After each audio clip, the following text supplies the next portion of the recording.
Me and Crew share. You are such a ham! He's going to answer all your questions today.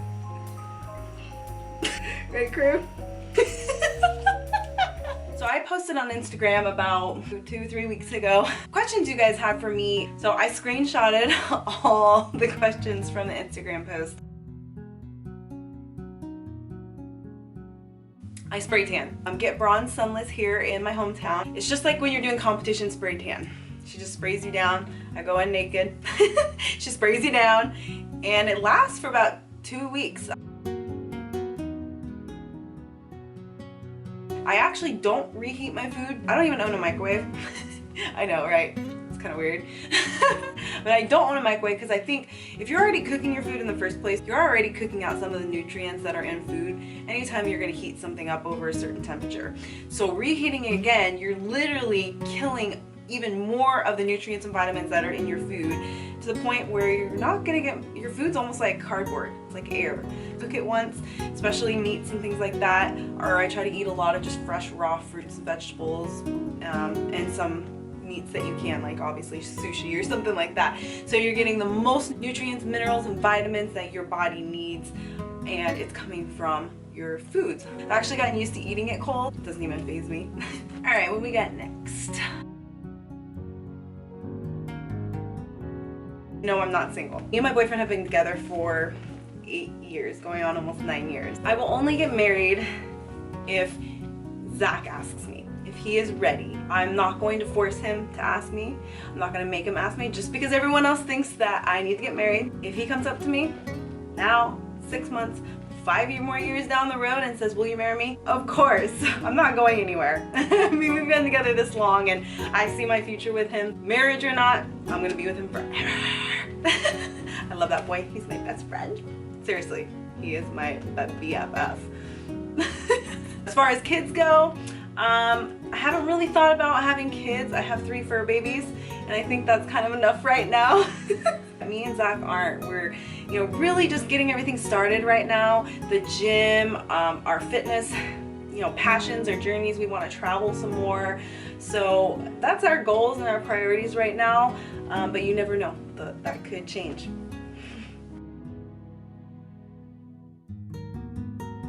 A lot of the questions I got on this Instagram post, it was about my transformation, how I got started, which I ended up doing my transformation story. So you can click on the link and to watch that, and that'll probably answer a lot of your guys' questions.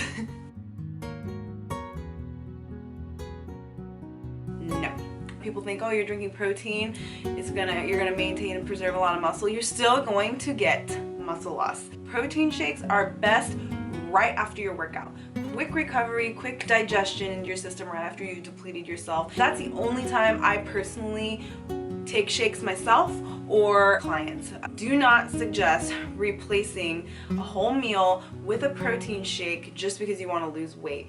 That's where the whole flexible dieting, macros, everything comes into play. You don't have to cut all these foods out and drink a protein shake just to lose weight. A lot of people misconstrue what protein shakes really are. They're not a meal replacement.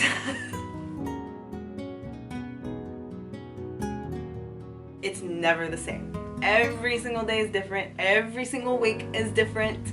It just depends on what I'm training, what my schedule looks like. Sometimes I have to bust out a workout in 30 minutes. My sets, my rep, my muscle groups, everything changes constantly. I think that's why you get the best success, constantly just shocking your body, shocking your muscles. You don't mentally or physically plateau. I drink a lot of water. That's really all I drink. I have a variety in my diet. So I'm getting all my natural nutrients, vitamins, minerals, everything that I need for skin, hair, nails, eyes, whatever it is, comes from my food. I do not wipe my face. I always pat dry. I think, you know, you gotta treat it delicately. I also have naturally oily skin. I think sometimes having oily skin kind of helps to keep it hydrated. I have a lot of Italian in me. My dad's side of the family was Italian. The main key for great looking skin is lots of water, a very nutrient dense diet, and sweating. Yes, sweating. I freaking love makeup. I love doing my face up, my eyes, even if it's super exaggerated or super simple. I love makeup. And I think if you love something, flaunt it! Flaunt it! Share it! Do it! I don't think you should not do something just because of somebody else's opinion. Oh my god, you're going to the gym. You're wearing so much makeup. I still work out just as hard, even if I have tons of makeup on my face. I'm still gonna be a beast in the gym. Yeah! If it runs, who cares? If it doesn't, hey, great. No, it does not cause me to break out. The only time I've ever had really an acne problem was when I had a terrible diet. I was touching my face all the time, like dirty fingers, and I was not drinking any water. That's the only time I really broke out. So I can still wear tons of makeup and totally sweat and work out in it, and I'm fine. I do wash my face every single morning and every single night. If you want to wear makeup, wear it. If you don't, you don't. Don't wear it. You don't have to. Coffee and carbs is really my only energy.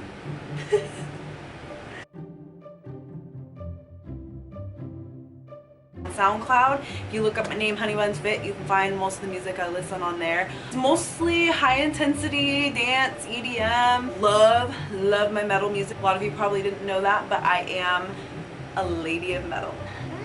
Carnifex, Chelsea Grin, Lamb of God, Despised Icon. So I listen to a lot of that too, but they're actually on my phone. They're not in my playlist. So I have the choice if I want to go with some heavy metal or some dance music. Well, first, most important thing is most of us ladies, men, boys and girls, we put ourselves on a restricted diet. That means you're cutting out a lot of carbs, a lot of fat, and then you increase your cardio or your training. Now, if you've been on a restricted calorie deficit for long periods of time, you're gonna literally have to cut more calories just to get progress. Most of the time, your body's not gonna go for it. Take a second look at your diet. Maybe you need to increase more carbs, and or maybe just lessen up the cardio a little bit. Sometimes we're doing too much cardio, and I know personally when I started cutting back cardio, I started getting more results. And changing up your workouts, like I said previously, reps, sets, muscle groups, changing it up all the time. Ripped leggings, boobs popping out, farting, yes, I said it. Sweating in places that are kind of embarrassing, booty sweat, crotch sweat, everything sweat, running into things, dropping weights, or doing something, and I had no idea what I was doing. As much as it could have been embarrassing, somebody could have been looking at me, she's an idiot, oh my god, why is she doing that? Ew. You know what, I'm here for a reason. I'm not here for any of these people. I'm not here to impress any of these people. I'm here because I want something for myself. You just have to keep learning from your mistakes, learning from the embarrassing moments, and keep pushing forward to the point where you're going to be so confident that when something does happen, you're just going to laugh. That just happened. Okay, moving on. You're going to laugh at yourself, and everyone around you is going to see that you really don't care. They're not going to care either. It's when you start overthinking it. So if you're new to the gym, it's okay. Just get in there. Just do it. You have plenty of videos. I bring you videos. I mean, we have plenty of other girls, men and women on Instagram that bring you so much information and workout tips and that. So go in there, do it for yourself, and no one else matters. Who cares about everybody else? Come on, you're there to get results. It's been about 3 years for me since I competed. Be sure that you're not doing it just to try to get that body. People only see the highlights of the journey. They don't really know what goes on behind the scenes. It's hard. It is not easy because you're putting your body, mental and physical strain on your body just to get to that point. You have to get to a specific point, and you're going to a stage you want to look your best. You want to bring the best package you can. Really, really research a good coach, because there's so many coaches out there that are just going to put you on a cookie cutter diet, and they don't care about the health part of it. And then when you're done with your competition, if you're not properly taught or educated how to come back from that, you're gonna put on a lot of weight, and you're gonna start having mental battles. I know a lot of you can really relate with that about when you finish a competition, what the struggles you go through. It's tough, but it can be very, very worth it.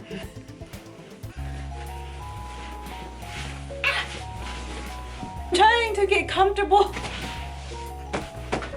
I feel like a Smurf.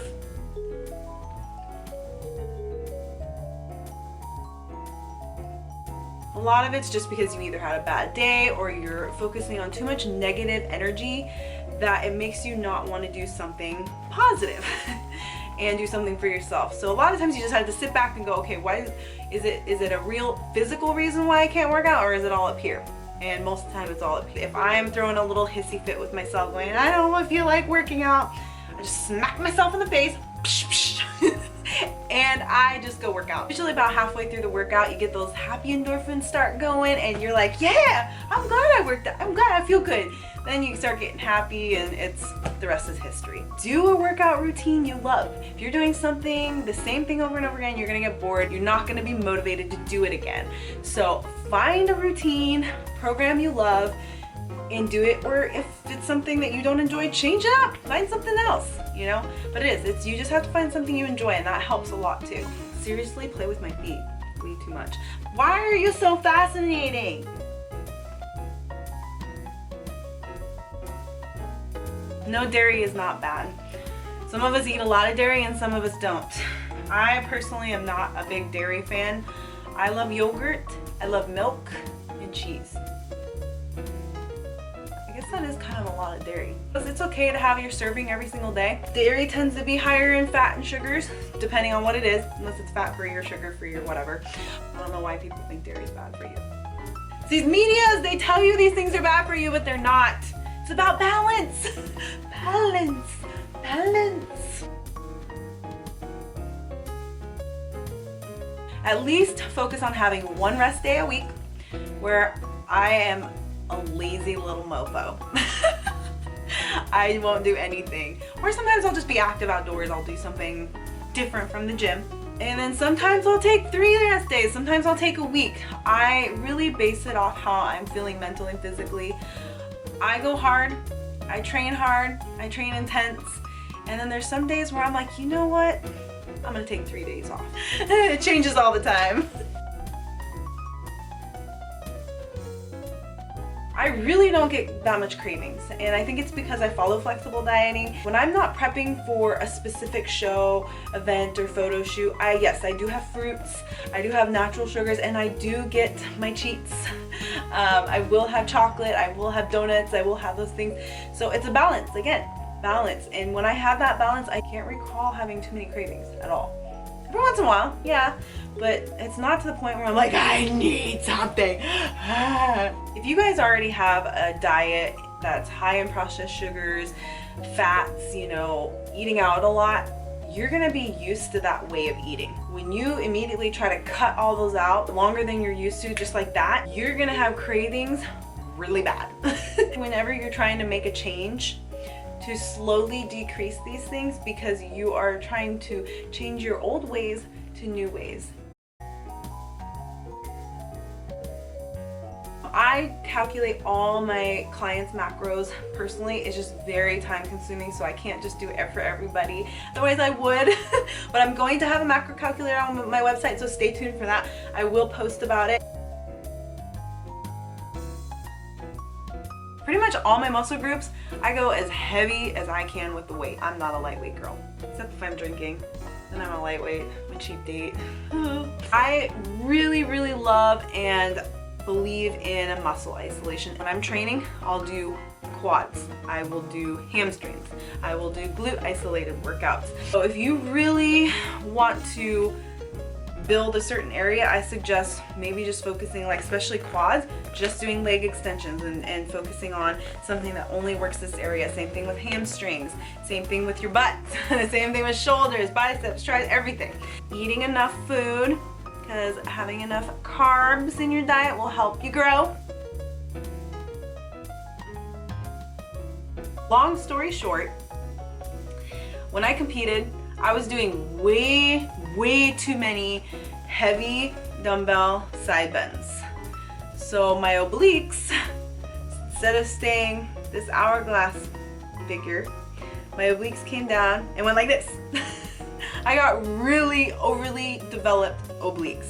So when I competed, one of the things that the judges said to me was that my obliques were too wide, they were too big. So I wore a waist trainer, one of those actually rib ones, to help try to bring in my obliques. So I was like flush.